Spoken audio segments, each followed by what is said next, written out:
Naku po, binaha ang ilang kalsada sa Metro Manila dahil nga po sa malakas na buhos ng ulan kagabi. Sa South Luzon Expressway o SLEX stranded ang napakaraming motorista. Hanggang kaninang madaling araw po, walang galawan ang mga sasakyan dyan. Nasa frontline ng balitang yan, si Hannibal Talete.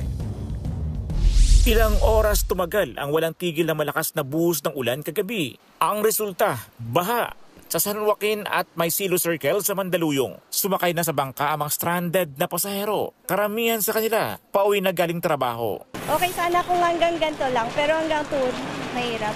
After work pa. Kaya mas mahirap po sa mga before na mag-work.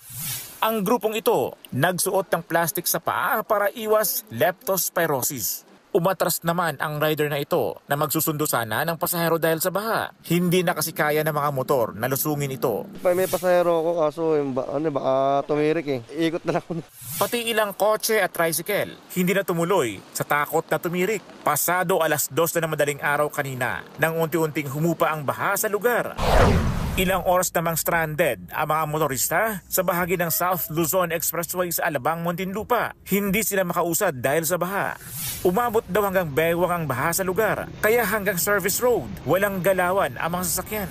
Ang ilang pasahero ng mga bus, bumaba na sa gitna ng SLEX at naglakad papasok ng Alabang. Mahigit 1 oras na raw silang stranded sa baha. May ilang hindi tumuloy dahil lagpas gulong na raw ang baha. Ang iba naman na kailangang pumasok, nilusong ito. Hanggang 1:00 ng madaling araw kanina, walang galawan ang mga sasakyan sa northbound at southbound lanes ng SLEX.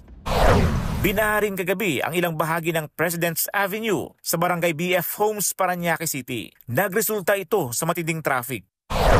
Sa harap ng isang mall sa Las Piñas City, gutter deep ang baha.